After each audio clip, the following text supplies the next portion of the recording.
Way back in April, I applied to get on the network, a talent scheme designed to support 60 young people such as myself to get into the TV industry. I got invited to an assessment day in Media City where I had to pitch TV formats and have one-to-one interviews, and then a final assessment in BT Tower. 100 applicants entered. Same amount left because it's not the Thunderdome, but only 60 people can win. For that day, we had to find a non-UK format that could be adapted for a British audience. Big Brother started off as Dutch, Countdown was French, and Humans was Swedish. You get the picture. We had to pitch to each other in groups, then the best pitch of each group went against each other, and in the end, they picked 2 winners, a scripted show and a non-scripted show.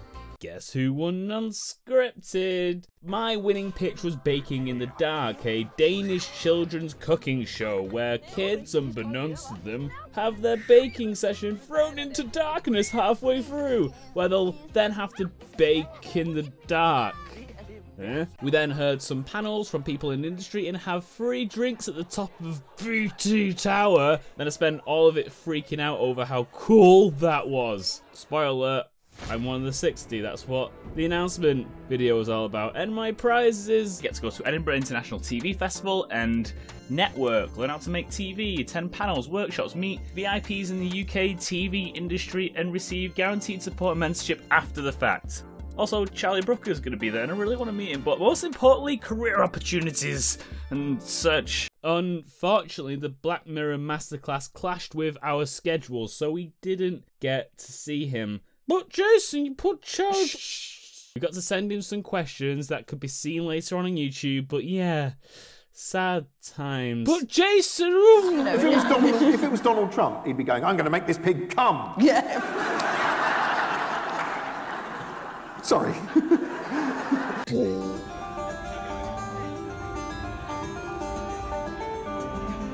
I got to Edinburgh a day before the TV festival was due to start, revelled in the picturesque Scottish capital, watched some cringe unhinged rap poetry thing at the Fringe, then went to bed. Here. Not knowing what I was really in for. Tuesday morning, I sat next to Edinburgh Castle and I legitimately overheard real-life flat earthers. I am not kidding you. They say it's science, but you can't really be sure.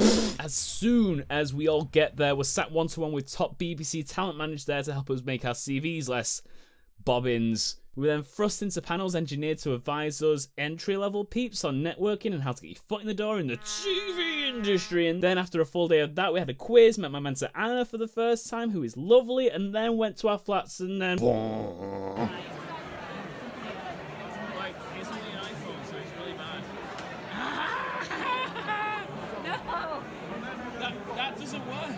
This is when the festival actually began. Tuesday was exclusive to us, so the con centre was empty, but now it's full, and oh boy.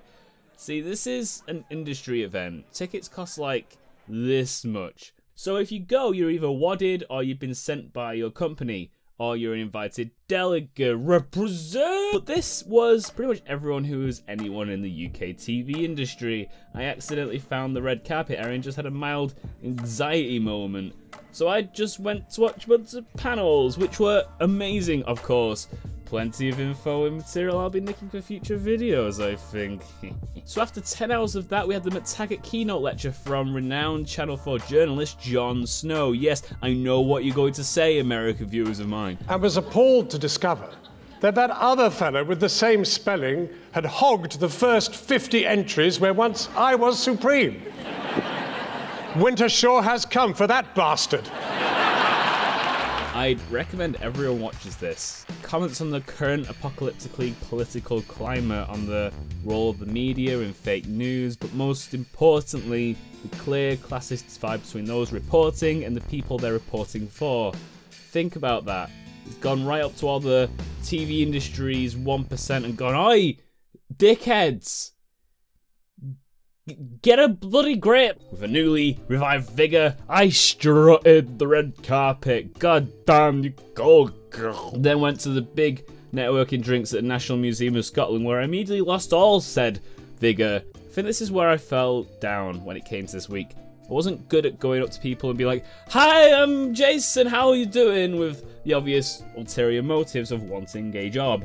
I got talking to a few people, but it was a bit of a bust for me, though the free alcohol isn't half bad. I did, however, catch up with my mates from Pilot Light TV Festival, who are great, and their events are great, and if you're ever around Manchester, you should definitely try and go to one. Chances are I'll probably be skulking around somewhere.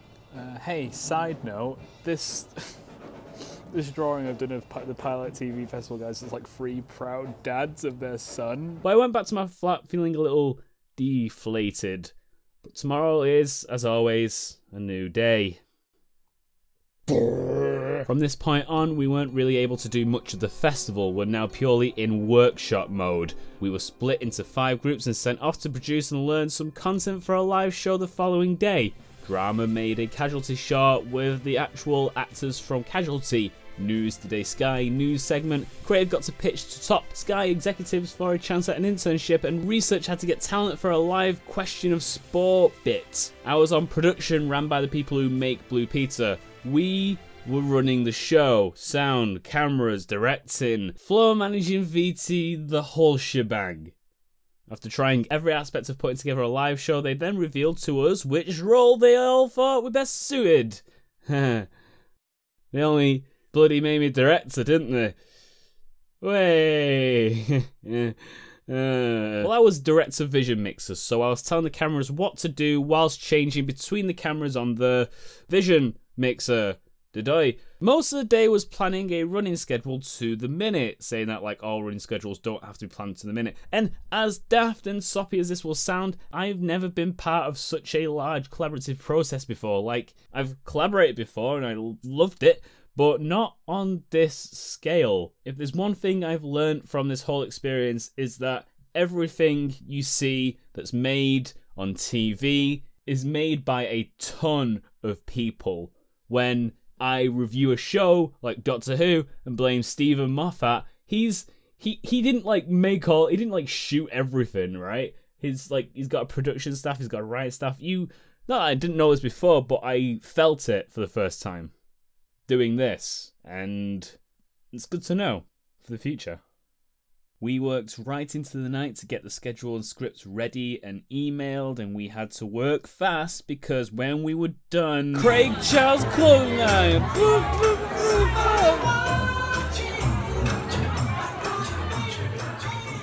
We had to be in at 8 AM again. I was out till, I don't even know. We had so much to get ready, pieces of the show were still dribbling in slowly right up to showtime. The script wasn't printed in time for the presenter to learn it. Schedules were still being reworked. Where's the director? We're all freaking out, everyone's freaking out, and the banana's coming.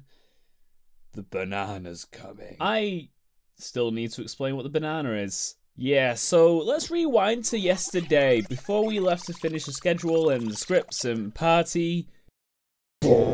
So, we know you've worked really hard and the show's coming along really well, but we're throwing you one last curveball. Find room in the running schedule, cut out about 15 to 20 minutes, because we've got you Charlie Brooker. 5 minutes to air. Yep. Checking talkback, camera 1, can you hear me? Only our production group were told beforehand, so we ended up calling Charlie Brooker the Banana Show, or something like that. I also knocked up a quick VT to interrupt and surprise everyone with, and of course, to introduce our banana. So we've managed to keep this quite secret, we hope, from a lot of you, but please welcome to the stage the incredible Charlie Brooker and Annabel Jones! Why the Banana Show? Because who would guess Charlie Brooker based on the Banana Show? It's a code name, it's supposed to hide the real meaning. Duh. We're also told to quickly mock up a quick PowerPoint with some questions from that email we sent before we came, and oh, look, there's questions there.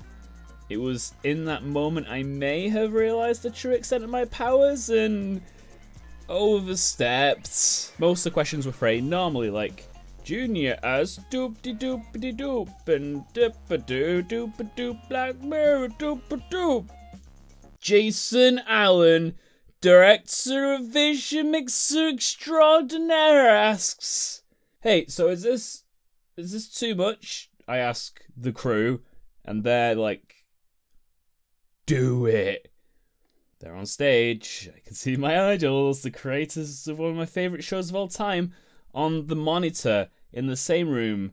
On the show I'm directing, I can see the other camera's feed as well as the next slide. It's my slide. It's my dumb, stupid, obnoxious slide, and I'm actually doing this. Camera 3, can you point towards me? My dumb slide with my question is up next, and I want a reaction shot of myself to cut to. We've got another question, I think, and then we are going to come into the audience, so if you've got a question, but we do have to be quick. Jason Allen, Director Vision Mix Extraordinaire of the Network Live. He's misspelled extraordinaire, though. Sorry. Extraordinaire. Oh, what a... No. I feel like a real prick. No, he's the prick. He's the prick. This has got out of hand really quickly. Well, anyway, he wanted to know... how to spell. What does he want to know how to spell? And then you spell it. He wants to know, is there anything you both feel you're still trying to improve on at this point in your career? Spelling is one. Other people's spelling. I think he should be telling us, I think. And the rest is an absolute blur. My brain went to complete autopilot as some sort of defense mechanism. I do not remember the contents of the show from memory and could not enjoy the rest of the Q&A, let alone the fantastic work of the other 59 candidates. My brain just turned into a vision mixing, directing computer man that did the job whilst the rest of me lay in shock. I will link the full hour-and-a-half video of the show in the description, including, of course, that full cringe moment with Brooker and Annabel Jones, but yeah, I was completely out of body until I got home from Edinburgh that evening. And that's my Edinburgh experience. But for now, I have a lot of people to thank. My fellow delegates for being the loveliest and most intimidatingly talented people I've had the luxury of meeting, our production crew, including everyone from Blue Peter and the BBC, everyone who has given me advice over that whole week, thank you, it's incredible and I'm using it, and of course all the people who run the network, you are all amazing and brilliant, and the scheme is an incredible opportunity that I am so honoured to have chosen to be on. Like this. Thank you so much. It's probably changed my life. So yeah, cool. Bye.